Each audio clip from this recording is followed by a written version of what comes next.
القيوم وأتوب إليه.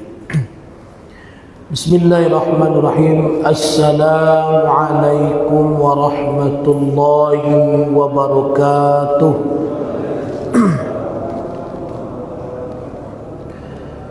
الحمد لله الذي نحمدك يا من أوضحت لنا سبل الهداية، ونصلي ونسلم على من أرسلته شاهدا ومبشرا ونذيرا وداعيا إلى الله بإذنه وسراجا منيرا. أشهد أن لا إله إلا الله وحده لا شريك له، وأشهد أن محمدا عبده ورسوله وصفيه من خلقه وحبيبه، بلغ رسالة وأدى الأمانة ونصح الأمة وكشف الله بالأمة وجاهد في سبيل الله حتى أتاه اليقين. صلوات ربي وسلامه على سيدي يا رسول الله. اللهم صل على سيدنا محمد الفاتح لما أغلق والخاتم لما سبق، الناصر الحق بالحق والهادي إلى صراطك المستقيم، وعلى آله وأصحابه حق قدره ومقداره العظيم. رضينا بالله ربا وبالإسلام دينا وبمحمد نبيا ورسولا. ربنا زدنا علما وارزقنا فهما. اللهم فقهنا وذريتنا في الدين وعلمنا التأويل واهدنا إلى صراطك المستقيم. Yang saya hormati Ketua BKM Masjid Baitur Rahman beserta jajaran pengurus lainnya. Yang saya hormati Bapak Imam, Khotib, Bilal dan Garib, Rubi-Rubiah, Dai-Daiyah Masjid Baitur Rahman. Kemudian yang saya hormati Bapak Ibu jamaah salat subuh yang insyaallah diberkahi dan dirahmati oleh Allah Subhanahu wa taala. Bersyukur kita kepada Allah dengan mengucapkan alhamdulillahi rabbil alamin. Segala puji bagi Allah yang telah memberikan kita nikmat, rahmat serta karunia-Nya yang sampai saat ini kita dapat bermuajahah di rumah Allah yang kita cintai ini, yang kita muliakan ini. Kemudian kita mendengarkan kalam-kalam Allah yang mulia, dan insyaallah berkumpul dengan orang-orang yang mulia. Dari sejak berangkat tadi banyak pemandangan-pemandangan yang berbeda-beda yang saya lihat Bapak Ibu. Sejak dari Suprapto sampai Padang Jati, sampai Tanah Patah, sampai kilometer 6,5, itu pemandangan-pemandangan subuh tadi dengan bermacam ragam. Ada yang berkumpulnya pemuda-pemuda yang sampai subuh jam orang azan tadi belum selesai ngobrolnya, yang mungkin ini bagian daripada begadang, tidak tahu apa yang disampaikan, apakah itu berfaedah ataukah itu bermakna. Tetapi pemandangan pertama yang saya lihat seperti itu. Kemudian ada juga pemandangan yang kita lihat di subuh tadi. Ada orang yang bukan pasangan mahram berdua-duaan, bahkan ada yang berkumpul bersama-sama. Pun kalau dalam kacamata saya sendiri itu begadang juga, entah apa yang dibicarakan. Sampai Tanah Patah, sejak dari Mercure banyak juga kita lihat pemandangan mobil-mobil keluar dari hotel. Wallahu a'lam. Apakah itu pasangan suami istri atau yang lain, wallahu a'lam. Kemudian sampai di kilometer 6,5 ada pemandangan yang indah.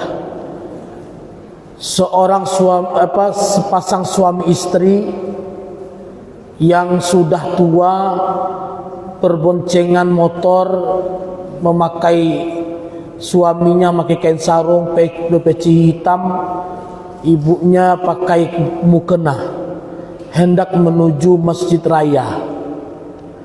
Nah, inilah pemandangan yang sangat indah yang dari awal saya berangkat tadi yang kita lihat, itulah yang nampak indah. Maka itu merupakan nikmat yang mungkin tidak semua orang dapatkan. Dari jamaah Baitur Rahman sendiri pun mungkin dengan berjalan kaki berdua suami istri datang ke rumah Allah ini. Ini adalah pemandangan yang indah kita lihat. Ada orang-orang yang masih Allah tanamkan iman, Allah berikan kenikmatan untuk nikmatnya beribadah. Datang ke masjid, melangkahkan kaki, mengayunkan tangan. Mudah-mudahan Bapak Ibu mendapatkan keberkahan daripada Allah. Setiap langkah kaki kita Allah berikan ganjaran pahala dan Allah gugurkan dosa sejak kita keluar dari rumah tadi sampai menuju masjid ini. Amin, Allahumma amin. Kalau dalam bahasa hadis melangkah, kalau melangkah itu kaki. Jadi kalau saya mungkin wallahu alam dapat apa tidak, karena saya pakai motor Pak. Karena bahasa hadis itu melangkah. Tapi mudah-mudahan Allah bisa menjadikan itu juga bagian daripada langkah. Salawat dan salam semoga tercurah kepada Nabi kita Muhammad sallallahu alaihi wasallam. Allahumma salli ala sayyidina Muhammad wa ala ali sayyidina Muhammad. Semoga salam dan salawat selalu tercurah kepada Rasulullah, dan mudah-mudahan kita semua nanti pada saat hari kiamat nanti mendapatkan syafaat dari Rasulullah sallallahu alaihi wasallam. Amin, Allahumma amin. Bapak Ibu jamaah rahimakumullah, Dirgahayu Republik Indonesia yang ke-80 bertepatan hari ini 17 Agustus 2025. Biasanya kalau ada yang lahirnya bulan Agustus, yang namanya Agus, banyak dapat diskon gini Pak. Banyak dapat belanja gratis, kemudian makan gratis. Beruntunglah orang yang lahir bulan Agustus, apalagi namanya Agus. Ada bapak ibu bapak namanya Agus Pak. Kalau ibu-ibu Agustinan.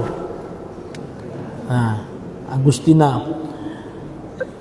Jadi itu merupakan keberuntungannya. Apalagi lahirnya 17 Agustus. Ini tambah keren lagi. Lahir 17 Agustus 1445 puluh. Berarti sama umurnya dengan kemerdekaan 80 tahun. Lah sepuh juga. 20 tahun lagi menginjak 1 abad. Bapak Ibu rahimakumullah, kajian kita hari ini saya mengutip dalam sebuah hadis riwayat Imam Tabrani, dan hadis ini diriwayatkan oleh sahabat Nabi yang bernama Sa'id Al-Khudri bin Malik bin Sinan. Sa'id Al-Khudri anak dari si Malik, anak dari Sinan. Siapa mereka ini? Sa'id Al-Khudri ini sahabat Nabi. Malik bin Sinan ini juga sahabat Nabi. Mereka dua generasi yang semuanya adalah sahabat Nabi. Siapa itu sahabat Nabi?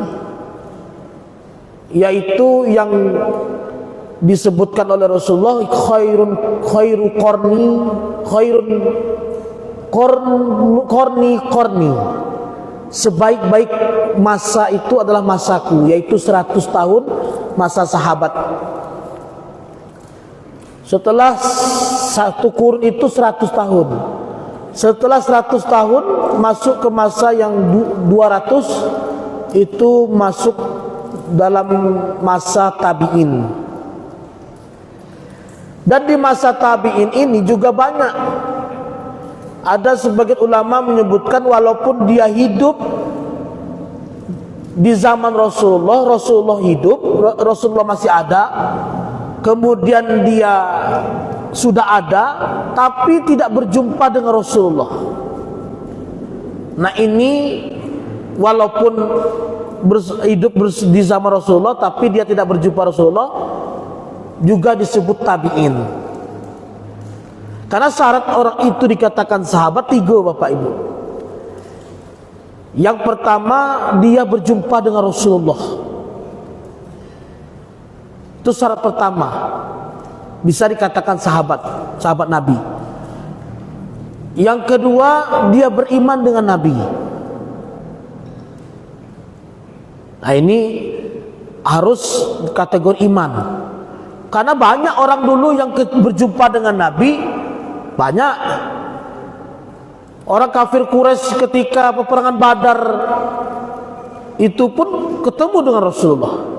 Orang kafir Quraisy ketika di perang Uhud pun ketemu dengan Rasulullah, tapi mereka kafir, tidak beriman dengan Nabi. Maka bukan kategori sahabat walaupun mereka berjumpa dengan Nabi.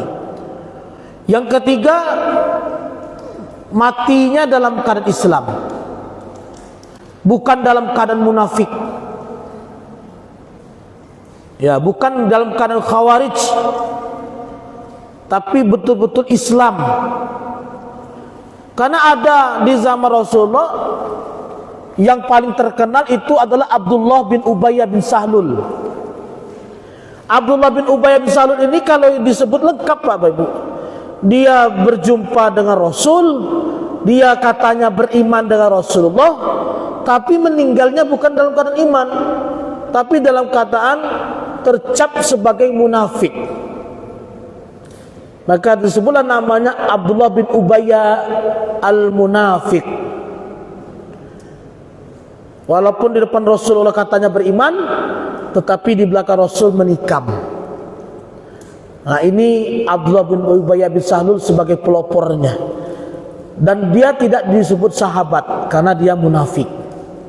Jadi kalau 3 kategori ini, dia berjumpa dengan Rasul, dia beriman dengan Rasul, kemudian dia meninggal dalam keadaan Islam, maka disebut dengan sahabat Rasulullah SAW. Maka Sa'id Al-Khudri ini berjumpa dengan Rasulullah. Ayahnya Malik berjumpa dengan Rasulullah, beriman dengan Rasulullah, mati dalam keadaan Islam. Ayahnya sendiri Malik bin Sinan adalah salah satu pejuang Uhud, yang mana ketika di perang Uhud itu kaum muslimin kalah dalam peperang Uhud akibat daripada orang-orang munafik yang mereka tidak, atau namanya takut tidak dapat kebagian harta rampasan. Ya ini ada peran-peran setan juga yang menggoda.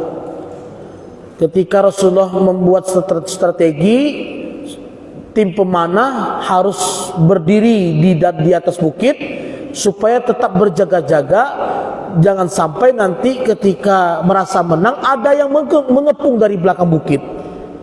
Ternyata dengan bujukan godaan setan, walaupun ketika itu awalnya menang, orang yang di bawah itu sudah mendekati harta rampasan, orang yang di atas bukit dapat bujukan, dapat godaan. Kalau kau tidak ke bawah, tidak akan dapat bagian gelak. Mungkin kalau kita sendiri Bapak Ibu, ada juga anggapan kita seperti itu. Orang kita di atas bukit, jauh ke bawah, orang di bawah itu sedang mengumpulkan harta. Rasa-rasanya kalau kita nengok orang yang mengumpulkan harta di bawah, ala kelemahnya orang bawah tadi. sedang mengumpulkan harta, sedang ngambil mobil-mobil, kunci-kunci mobil galuh, kunci motor galuh, hadiah galuh di bawah. Masuk itu jago-jago di hati, rugi gitu. Akhirnya dengan godaan-godaan seperti itu turun mereka ke bawah. Tibalah rombongan orang kafir datang dari belakang yang dipimpin oleh Khalid bin Walid ketika itu sebelum Islam. Akhirnya terkepunglah, dan kaum muslimin ketika itu kalah, sampai Rasulullah pun berdarah. Ada salah satu pemuda yang bernama Mus'ab bin Umair yang memegang bendera sampai tangannya terpotong, dipindahkan lagi, terpotong lagi. Itu Mus'ab bin Umair. Tapi Malik bin Sinan apa kelebihannya Bapak Ibu? Dalam riwayat saya baca, dalam tarikh, Malik bin Sinan ini orang yang membersihkan darah Nabi di muka Nabi. Karena Nabi bercucuran darah di mukanya ketika di perang Uhud. Malik bin Sinan inilah yang membersihkan darahnya dengan cara yang mungkin bukan di luar pikiran kita. Karena ketika membersihkan darah Nabi, Malik bin Sinan ini menelan darah Nabi. Itu saya baca di sejarahnya Bapak Ibu, ditelannya darah Nabi. Sehingga ditanya sahabat, "Wei Malik, darah Nabi tadi kemana kau buang?" "Saya telan," katanya. Ditelannya darah Nabi. Maka ada riwayat disebutkan, barang siapa yang ada di dalamnya darahku, itu salah satu saya baca artikel Bapak Ibu, kata Rasul, maka dia bersamaku di dalam surga. Ada ini menyebutkan keturunan Nabi dari jalur Siti Fatimah. Ada menyebutkan termasuk Malik bin Sinan karena dia sudah menelan darah Nabi. Ini kelebihan Malik bin Sinan Bapak Ibu, dia bersihkan darah Nabi, kemudian dia menelannya darah Nabi. Ini Malik bin Sinan. Anaknya Sa'id Al-Khudri. Sa'id Al-Khudri ini kalau saya baca tarikh Bapak Ibu, dia salah satu sahabat yang pernah mengobati seseorang dengan media air. Rupanya Bapak Ibu, sudah ada sahabat terlebih dahulu mencontohkan ada orang yang sakit dia obati dengan media air dengan membaca Al-Quran. Maka Bapak Ibu, ternyata dengan media-media apapun kalau dibacakan Al-Quran bisa menjadi obat. Wa nunazzilu minal Qur'ani ma huwa shifaa'u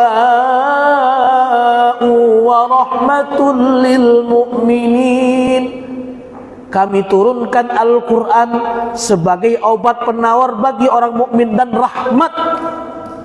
Maka Allah sudah sampaikan Al-Quran, Al-Quran itu sebagai obat penawar. Jadi Bapak Ibu,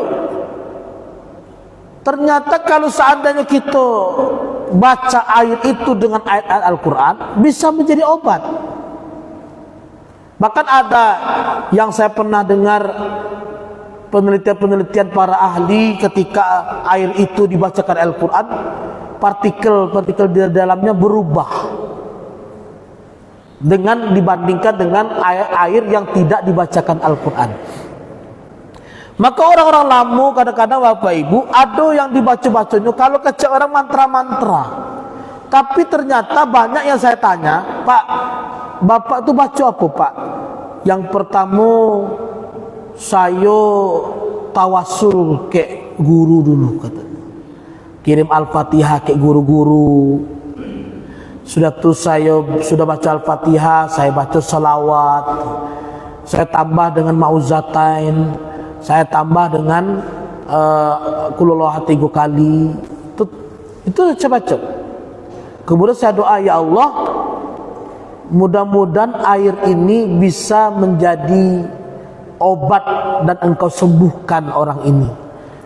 Jadi banyak orang-orang yang ketika membaca sebuah dengan media air, ternyata banyak yang dengan Al-Quran, dan itu bisa menjadi obat.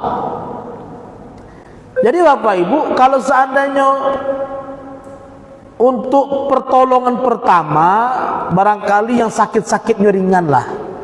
Kalau sakit sesak napas, jantung, jangan pula tunggu-tunggu, kita bacakan ayat dulu dengan Al-Quran dulu. Padahal sudah emergensi kan, sudah darurat. Jadi harus cepat.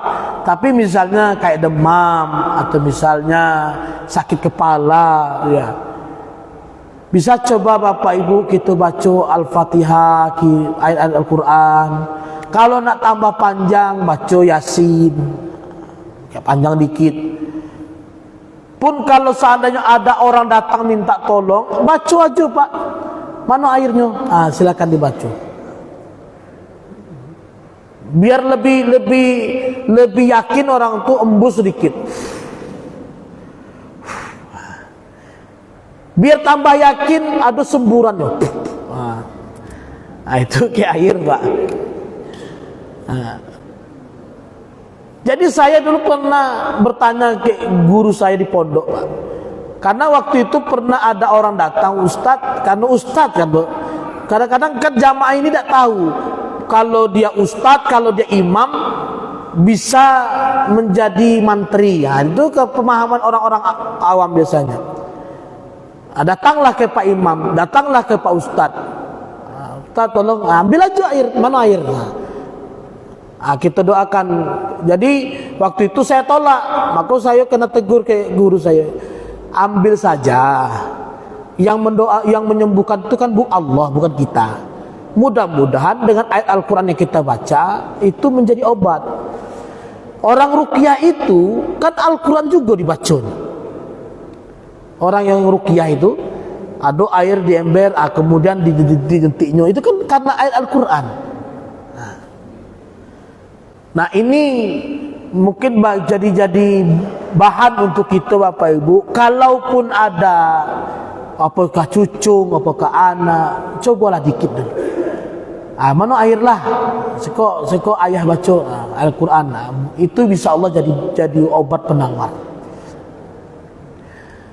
Ada juga orang yang sakit gigi Pak.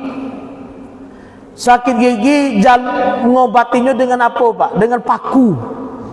Bayangkan Pak, adakah korelasinya antara paku dengan sakit gigi? Tapi itu medianya.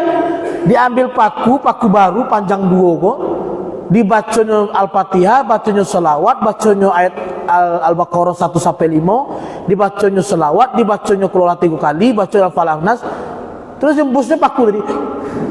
Ya Allah, mudah-mudahan ini jadi obat dari orang ini. Taruh paku di gigi itu.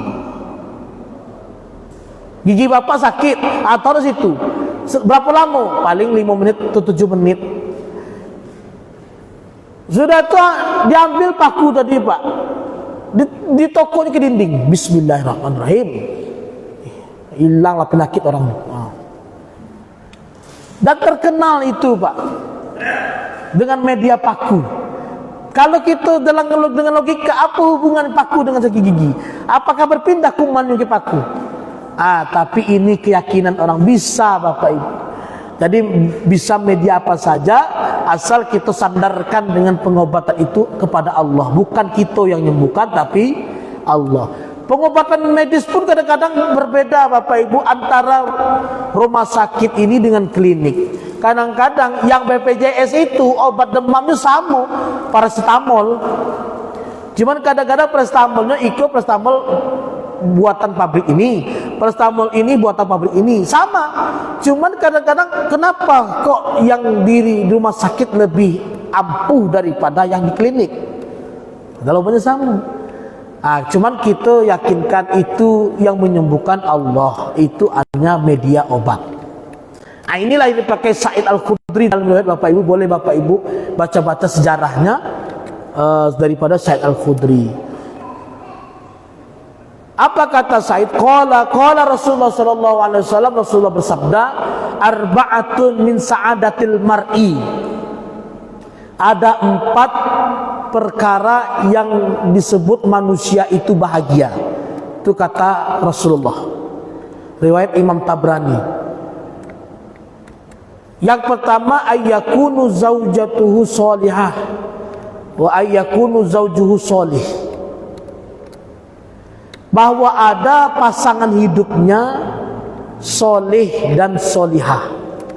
Nah, ini kata Nabi tanda ciri orang bahagia. Ibu punya suami soleh, bapak punya istri solihah. Bahagia bapak ibu. Jadi ungkapan sehidup semati itu sekarang itu tidak ada lagi pak. Ada tak orang sekarang ini kita sehidup semati ya bu? Tidak ada bu pak. Kalau sehidup semati ketinggalan gitu pak. Seorang hidup seorang mati.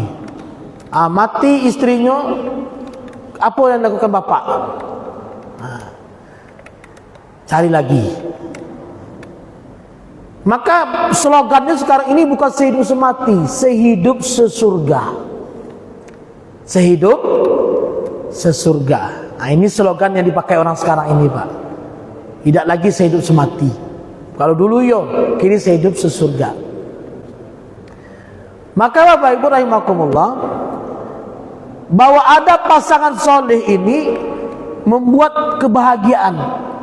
Apa yang saya ceritakan tadi, ada pemandangan orang tua suami istri naik motor, satu ibunya pakai mukena, bapaknya pakai baju koko, celana kain sarung, pakai peci, bermotoran pergi ke masjid raya untuk mengejar salat subuh. Nah, ini yang insya Allah bisa dikatakan soleh dan solihah. Tapi kalau pandangan kita, siapa itu soleh? Nah, ini laki ibu punya suami soleh.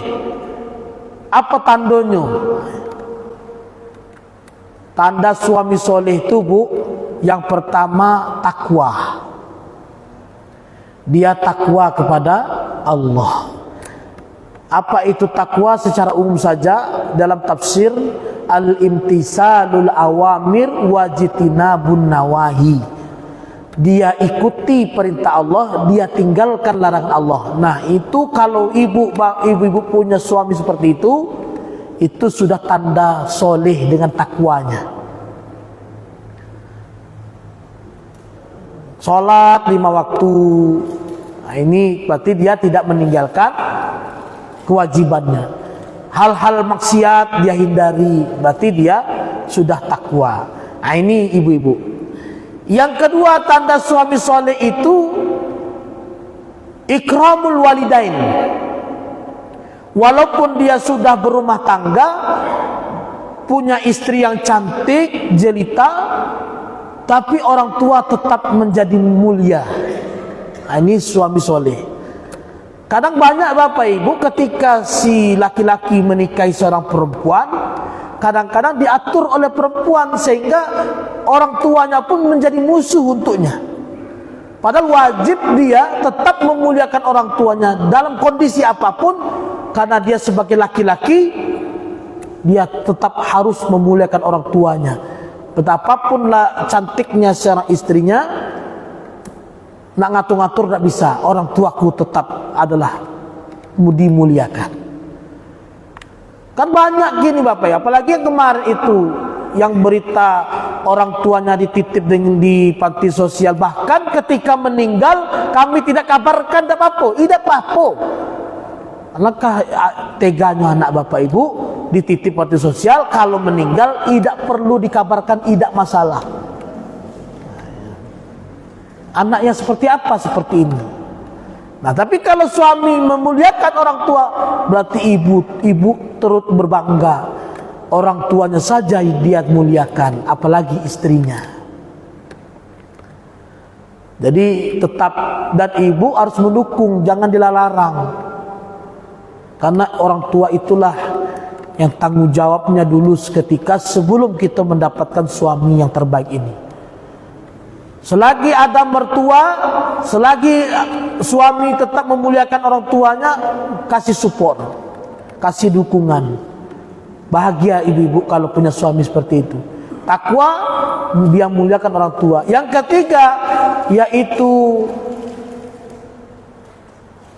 ikramul walidain wa addal amanah. Dia suami bertanggung jawab. Tidak sekedar mengambil hak daripada ayah si istri, berpindahnya tanggung jawab, bukan sekedar akad, tapi terus bertanggung jawab sampai dia menjadi istri. Terus bertanggung jawab. Jangan sekedar menikah kemudian dibiarkan saja. Karena suami itu adalah ar-rijalu qawwamuna 'ala nisa, pemimpin. Maka dia bertanggung jawab, cari nafkah.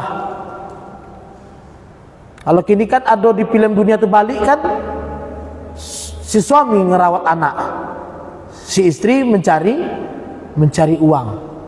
Nah, itu dalam filmnya Dunia Terbalik. Pada tanggung jawab si suami. Nah, ini kalau ada suami bertanggung jawab, anak dia nafkahi, istrinya dia nafkahi, pokoknya keluarga dia bahagiakan. Nah, ini 3 ini ibu-ibu dapatkan, insya Allah berarti ibu sudah dapat suami yang soleh. Tengok-tengok aja bu, gerakan, oi bertakwanya. Kalau bapak-bapak dapat pasangan solihah, pengen tak pak? Pengen gitu. Bagaimana cirinya? Saya mengutip hadis Nabi. Apa kata Nabi? Idza shallatil mar'atu khamsaha wa shamat syahraha wa hafizat farjaha wa ata'at zawjaha qila udkhuli min ayyi abwabil jannah. Kata Rasulullah, perempuan-perempuan yang diperintahkan oleh Allah nanti, ada perempuan, silakan masuk ke dalam surga di mana pintu yang kau mau. Pintu mana saja terserah. Jadi pilihan-pilihan surga nanti silakan masuk ke mana aja. Nah, ini perempuannya siapa? Nah, perempuan ini bisa dikatakan perempuan solihah. Siapa itu? Idza shallatil mar'atu khamsaha, dia dirikan salat 5 waktu.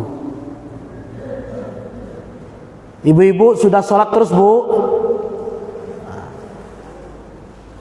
Kalau ibu-ibu sudah salat terus, lebih bagus daripada bapak-bapak. Karena bapak-bapak salatnya nunggu waktu. Kalau ibu-ibu salat terus, tidak berhenti-henti. Jadi kalau ibu sholat 5 waktu, itu salah satu syarat pertama. Dikatakan perempuan yang soleha, yang masuk ke dalam surga di pintu mana saja. Wasamat syahroha, dia puasa di bulan Ramadan. Nah, itu jelas, pasti itu. Yang ketiga, wahafizat farjaha, dia pelihara auratnya, dia tutupi auratnya. Ini kalau ibu-ibu ingin jadi wanita solehah, yang kata Rasul masuk pintu mana saja yang dia mau, maka jadikanlah diri kita ini tertutup auratnya. Mana aurat perempuan? Seluruh anggota badan kecuali muka dan telapak tangan. Maka kalau selain muka dan telapak tangan, berarti kaki masuk tak bu? Kaki masuk berarti muka dan telapak tangan, artinya kaki masuk. Makanya banyak ibu-ibu majelis taklim, ibu-ibu halakoh sekarang kecil, kecil atau halakoh besar, sekarang ini sudah banyak yang sudah memakai kaos kaki. Walaupun itu berangkat ke mall, walaupun itu berangkat ke pasar, sudah menutupi kakinya dengan kaos kaki. Kenapa? Karena jelas dalam fikih seluruh anggota badan kecuali muka dan telapak tangan. Nah, ini harus itu ibu-ibu. Boleh ibu-ibu lihat. Kalau di sini insya Allah sudah mengamalkan. Kita tengok majelis taklim halakoh itu sudah banyak yang meningkat, sudah pakai kaos kaki segala macam. Nah, ini bagian daripada menutupi aurat. Dan juga harus juga diperhatikan ibu-ibu, cara memakai kerudung pun harus diperhatikan. Boleh ngikuti tren, tapi syar'inya jangan ditinggalkan. Kadang-kadang bapak ibu mengikuti tren, tapi syar'inya hilang. Ada saya tengok bapak ibu, ibu-ibu ke jilbab dengan tren sekarang ini, kalau disebut ibu-ibu sosialita. Ada kah bu? Ibu-ibu kalau kecil ke orang kok, ibu-ibu sosialita. Pakai jilbab itu bengkak belakangnya bu. Ada dah bu bengkak belakang itu. Punyo tumbung apa namanya itu. Jadi kalau pai pesta ngambil nasi di belakang suaminya, kena terus palak suaminya bu. Pas menggeser ngambil rendang, bingung. Pak, kena terus mukul karena besarnya belakang dulu. Itu kalau ibarat kalau kata itu kata Rasul punu onta. Nah, seperti punu onta. Besar belakang. Yang kedua ada juga saya lihat ibu-ibu, orang pakai tutup kepala tapi telingonya keluar bu. Ini tertutup, telingonya keluar, anting-anting ada besar. Itu lain pula gayanya bu. Anting-antingnya ke besar nah. Itu pula carun. Nah, ini kan tidak syar'i lagi, karena kenapa? Leher, pundak sudah nampak. Ya. Bahkan yang ditutup cuma rambut, kayak orang keramas itu, cuma ditutup rambut. Ya. Yang telinganya keluar nampak dengan anting-anting besar.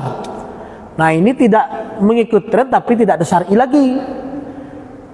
Ada juga ibu-ibu, mohon maaf, mudah-mudahan di sini saya tidak menyinggung siapapun, tapi ini saya lihat jilbab itu kan kata Nabi, wahai Nabi, kata Allah kepada Rasul, wahai Nabi, ulurkan jilbab-jilbabmu ke sampai menutupi dada. Nah, kadang ada sampai dilipek bu, seperti sini. Ya, mungkin banyak yang nak upacara, jadi sebentar lagi bu, saya cepatkan. Banyak yang izin nak upacara. Ini ibu-ibu, silakan mengikuti tren, tapi syar'inya jangan ditinggalkan. Tidak masalah ngikuti tren, karena sekarang ini model-model syar'i yang modern pun sudah banyak. Sudah banyak ya. Tapi memang harganya mahal, Pak. Saya lihat ingin membelikan istri saya pakaian syar'i yang mahal, itu mahalnya. Tidak terkejar rasanya. Saking mahalnya. Ini ngikuti tren, cuman karena ngikuti tren itulah maka mahal. Itu yang pertama. Jadi dia menutupi auratnya. Ciri-ciri wanita solihah. Yang keempat, ya, kata Rasulullah, siapa itu wa ata'at zaujaha, dia patuhi suaminya. Ini istri solihah itu dia patuh kepada suaminya. Walaupun ibu-ibu mencuci itu tugas suami, masak tugas suami, belanja ke pasar tugas suami, ngasuh anak tugas suami. Tugas ibu-ibu cuma satu, patuhi suami. Disuruh suami cuci, disuruh suami masak. Ya, bapak-bapak lah tegang pula tadi kok. Wah, masuk disuruh nyuci, suruh masak. Tapi tugas ibu-ibu cuma satu, Pak, patuhi suami. Kau patuh ke suami tak? Yo, cuci itu nah. Patuh ke suami tak? Masak, aku yang lemak. Itu ibu-ibu, itu diantaranya perempuan solehah, kata Nabi, masuklah ke dalam pintu mana saja yang kau mau, yaitu surga. Ibu-ibu tinggal milih.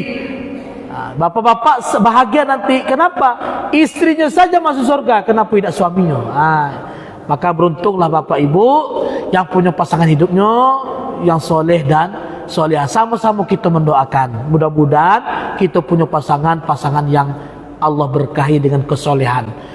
Yang kedua Bapak Ibu, ayakuna waladul abror, bahwa ada dia punya anak yang baik, yang pengikut. Idza umiro, kalau disuruh ngikut, wa idzan taha intaha, ketika dia dilarang dia berhenti. Kalau punya anak seperti ini Bu, Pak, bako bahagia gitu Bapak Ibu. Apalagi di akhir zaman ini, anak-anak sekarang ini Bu, Pak, sulit menyuruhnya keluar daripada balik. Dulu disuruh balik payah, karena sering melalar gitu manu. Sekarang ngunci rumah, ngunci di dalam kamar, tidak keluar. Baik, payahlah keluar tuh nah. Apa namanya, ke orang banyak, ke masyarakat, tidak ada Bapak Ibu, di dalam aja main HP. Sulit. Terbaliknya, dulu nyuruh balik payah, sekarang nyuruh keluar payah. Mendok aja dalam rumah, dalam kamar.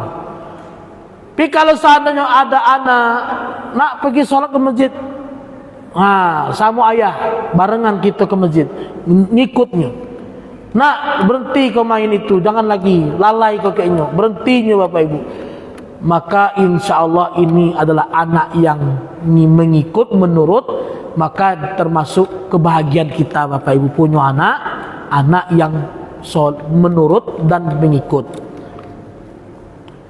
Yang ketiga, cepat saja, ayakuna khulaqa'us sholihin, bahwa ada dia punya lingkungan yang baik.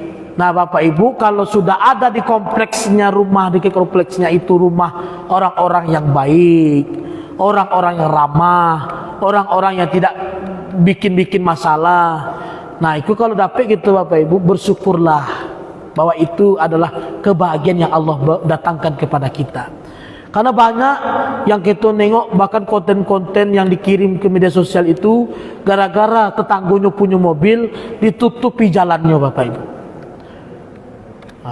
Punya mobil. Kawan saya Bapak Ibu, Ustadz juga, tapi saya tidak sebutkan orangnya, 2 tahun bermasalah sampai saat ini Bapak Ibu. Sampai ke Polda, sampai ke Propam juga. Karena kenapa? Sebagai saksinya ada polisi, aparat juga oknum. Sampai ke situ. Kenapa? Ya kalau menurut cerita dari kawan itulah, ada orang-orang yang tak senang. Ya bisa jadi dengki. Dulu cerita, dulu rumahnya kecil, sekarang udah besar. Dulu tidak punya mobil, sekarang udah punya mobil. Jadi banyak di situ beberapa tetangga-tetangga itu tidak senang. Nah kalau dapat seperti itu kan agak kurang kebahagiaan gitu Pak. Tapi kalau sekarang ini Bapak Ibu punya tetangga yang seperti baik, saling mensupport, saling mendukung, apalagi saling berangkat ke masjid. Nah ini kebahagiaan Bapak Ibu, dapat lingkungan yang baik, dapat lingkungan yang soleh. Ada juga Bapak Ibu yang rumahnya rumah komplek yang pagarnya tinggi galau Pak, sehingga tidak saling mengenal antara tetangga-tetangganya.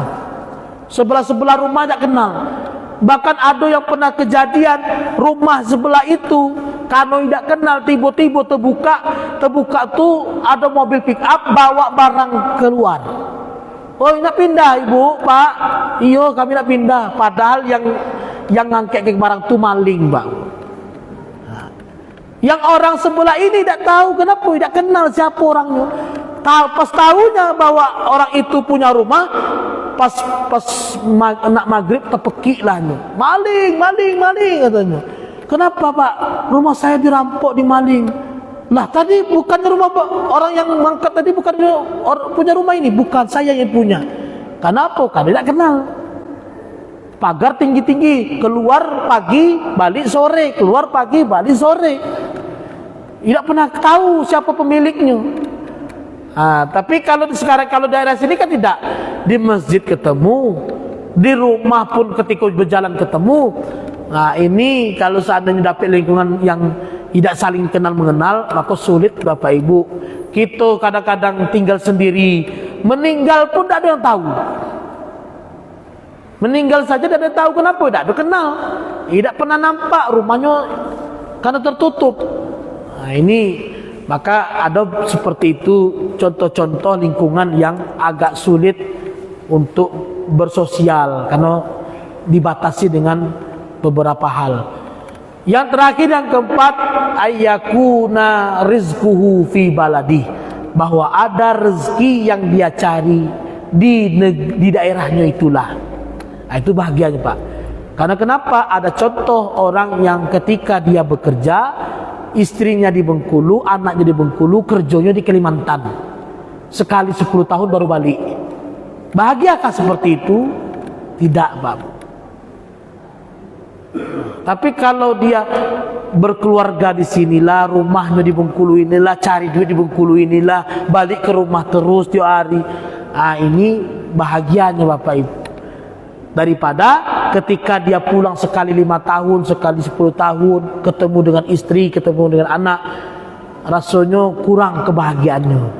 Nah, ini diantaranya Bapak Ibu kata Rasul yang digambarkan oleh Rasulullah SAW dalam sabdanya, orang-orang yang bahagia itu pertama dia punya pasangan hidupnya solehah soleh, yang kedua dia punya anak pengikut dan penurut, yang ketiga dia punya lingkungan dekat rumahnya adalah lingkungan yang baik, yang keempat adalah dia punya rezeki, dia dapatkan rezekinya di daerah tempat tinggalnya itulah. Maka mudah-mudahan yang 4 ini kita dapatkan Bapak Ibu, kita jadi orang bahagia di dunia dan insya Allah bahagia pula nanti di akhirat. Amin ya rabbal alamin. Fa'tabiru ya ulil absar. Subhanakallahumma bihamdika asyhadu an la ilaha illa anta astaghfiruka wa atubu ilaik. Mohon maaf atas salah dan janggalnya, kepada Allah saya mohon maaf. Saya mohon ampun. Subhanakallahumma bihamdika asyhadu an la ilaha illa anta astaghfiruka wa atubu ilaik. Wassalamualaikum warahmatullahi wabarakatuh.